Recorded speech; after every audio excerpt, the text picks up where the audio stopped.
Assalamualaikum warahmatullahi wabarakatuh. Saya Fadilah Batubara, mahasiswi Prodi Pendidikan Agama Islam, Universitas Islam Negeri Sumatera Utara.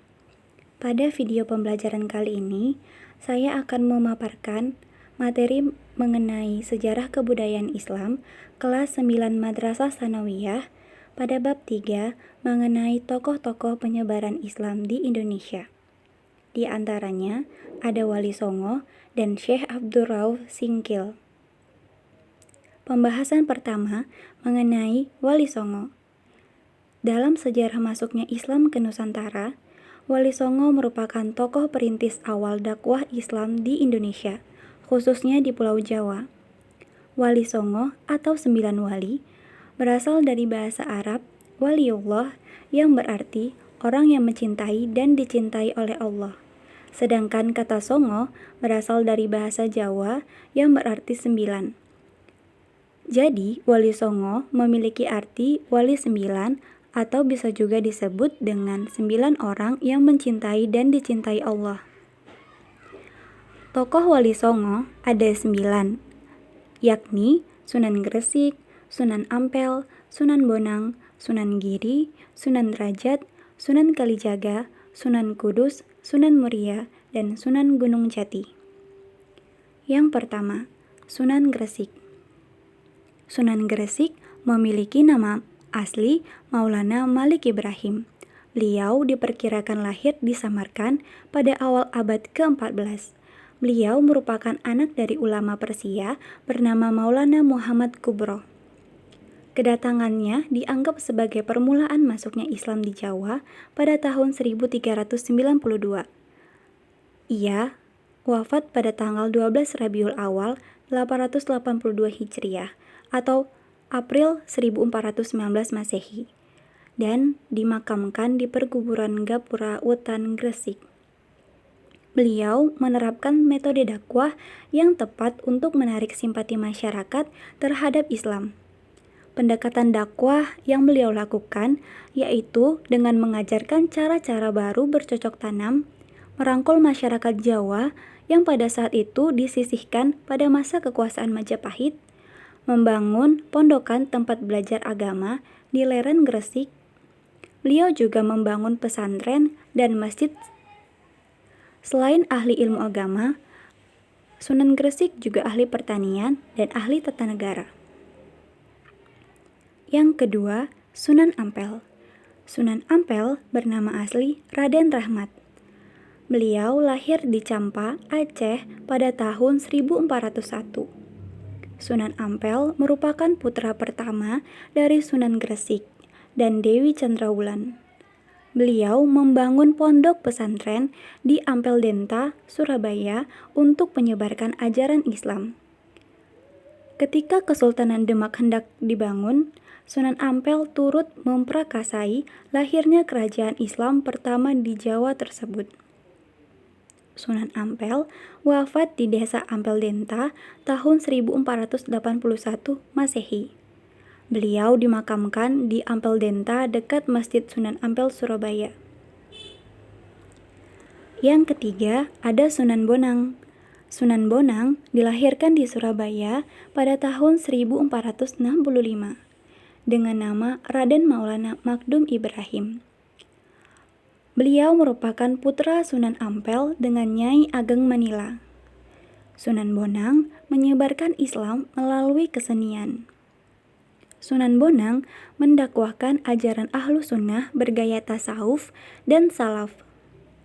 Beliau menguasai ilmu fikih, tasawuf, sastra, dan arsitektur. Beliau juga menciptakan tembang Tombo Ati yang dikenal sampai saat ini. Sunan Bonang menyebarkan Islam mulai dari Kediri, Jawa Tengah, hingga ke berbagai pelosok Pulau Jawa. Kesenian menjadi media dakwahnya.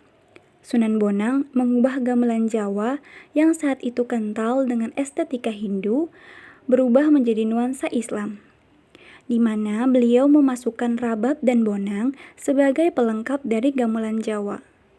Sunan Bonang juga seorang dalang yang mengubah lakon dan memasukkan tafsir-tafsir Islam. Sunan Bonang wafat pada tahun 1525 Masehi dan dimakamkan di Kota Tuban, Jawa Timur. Yang keempat, ada Sunan Giri. Sunan Giri lahir di Belambangan pada tahun 1442 dengan nama Raden Paku. Beliau merupakan putra dari Maulana Ishak dengan Dewi Sekardadu. Sunan Giri merupakan murid dari Sunan Ampel dan saudara seperguruan dari Sunan Bonang. Menjelang keruntuhan Majapahit, beliau dipercaya sebagai raja peralihan sebelum Raden Fatah naik menjadi Sultan Demak. Pendekatan dakwah yang beliau lakukan adalah membangun kerajaan Giri Kedaton sebagai pusat penyebaran agama Islam di Jawa, yang pengaruhnya bahkan sampai ke Madura, Lombok, Kalimantan, Sulawesi, dan Maluku. Sunan Giri menyebarkan Islam melalui seni, seperti jelungan, lir-ilir, dan cublak suweng, serta beberapa gending seperti Asmaradana dan Pucung. Tembang lir-ilir mengandung pesan keimanan dan ajakan berubah ke arah yang lebih baik. Sunan Giri wafat pada tahun 1506 dan dimakamkan di Desa Giri, Kabupaten Gresik. Yang kelima, Sunan Derajat. Sunan Derajat lahir di Ampel, Surabaya pada tahun 1470. Nama kecilnya adalah Raden Kasim. Kemudian mendapat gelar Raden Syarifuddin. Beliau adalah putra dari Sunan Ampel dan bersaudara dengan Sunan Bonang. Sunan Derajat menggunakan kegiatan sosial sebagai media untuk berdakwah. Beliau mendirikan pesantren Dalem Duwur di Desa Derajat, Paciran, Kabupaten Lamongan. Sunan Derajat menekankan kedermawanan, kerja keras, dan peningkatan kemakmuran masyarakat sebagai pengamalan dari agama Islam. Oleh karena itu, beliau terlebih dahulu mengupayakan kesejahteraan sosial sebelum memberikan pemahaman tentang ajaran Islam. Beliau mendapat gelar Sunan Mayang Madu oleh Raden Fatah karena berkat keberhasilan Sunan Derajat menyebarkan ajaran Islam dan mengurangi kemiskinan warganya. Sunan Derajat wafat pada tahun 1522 dan dimakamkan di daerah Derajat, Lamongan, Jawa. Yang keenam, Sunan Kalijaga. Sunan Kalijaga dilahirkan pada tahun 1450 di Tuban, Jawa Timur, dengan nama Raden Mas Syahid. Ayah beliau bernama Raden Sahur Tumenggung Wilatikta dan menjadi Bupati Tuban. Ibunya bernama Dewi Nawangarum. Beliau menyebarkan agama Islam dengan pendekatan kesenian dan kebudayaan. Beliau menggunakan seni ukir, wayang, gamelan, serta seni suara suluk. Dalam wayang, beliau memasukkan cerita-cerita tentang ajaran Islam. Cara itu dipakai untuk menarik dan mengambil hati masyarakat. Beliau juga ikut merancang pembangunan Masjid Agung Cirebon dan Demak. Dalam hal dakwah, beliau memiliki pola yang sama dengan Sunan Bonang, yaitu sufistik berbasis salafi. Pemikiran kesufian yang ditampilkan Sunan Kalijaga adalah tentang konsep juhud. Makamnya berada di Kadilungu, Demak. Yang ketujuh, Sunan Kudus. Sunan Kudus bernama asli Ja'far Syadik, lahir pada pertengahan abad ke-15. Beliau menyiarkan agama Islam di daerah Kudus, Jawa Tengah. Beliau pernah menjadi senapati atau panglima perang Kerajaan Islam Demak.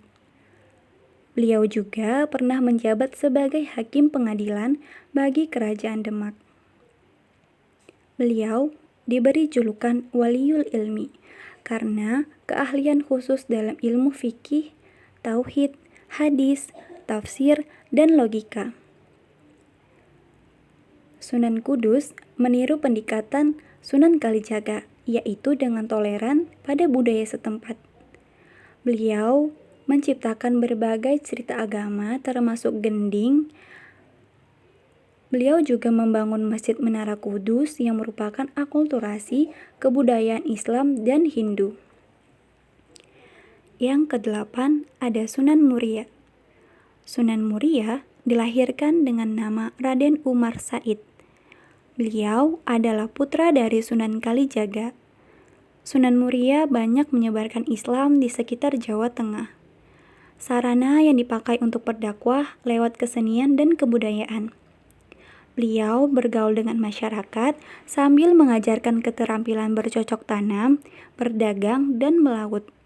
Kemudian mengadakan pembelajaran Islam bagi kaum pedagang, nelayan, dan masyarakat lainnya. Yang terakhir, ada Sunan Gunung Jati. Sunan Gunung Jati yang bernama asli Syarif Hidayatullah dilahirkan tahun 1448 Masehi dari pasangan Syarif Abdullah Datuddin dan Nyai Rara Santang. Sunan Gunung Jati sampai di Cirebon pada tahun 1470.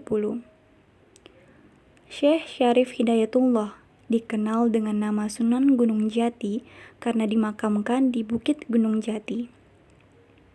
Sunan Gunung Jati merupakan satu-satunya wali yang menjadi kepala pemerintahan. Ia mendirikan Kesultanan Cirebon dan Banten. Posisinya tersebut dimanfaatkannya untuk menyebarkan dan mengembangkan Islam. Cara beliau berdakwah cenderung seperti Timur Tengah yang lugas dan mendekati masyarakat dengan membangun infrastruktur berupa jalan-jalan penghubung antar wilayah. Tokoh penyebar Islam lainnya yakni Abdur Rauf Singkil. Syekh Abdur Rauf Singkil bernama asli Aminuddin Abdul Rauf bin Ali Al-Jawi Thummal Fansuri As-Singkili. Beliau lahir pada tahun 1024 Hijriah atau 1615 Masehi di Singkil, Aceh. Abdur Rauf Singkil wafat pada tahun 1105 Hijriah atau 1693 Masehi. Beliau dimakamkan di samping masjid yang dibangun di Kuala Aceh, Desa Dayah Raya, Kecamatan Kuala. Beliau juga memiliki gelar Tengku Syah Kuala. Beliau adalah seorang ulama besar Aceh yang memiliki pengaruh besar dalam penyebaran agama Islam di Sumatera, Nusantara, dan Asia Tenggara. Syekh Abdur Rauf menulis tafsir dalam bahasa Arab dan Melayu. Kitab tafsirnya berjudul Turjuman Al-Mustafid.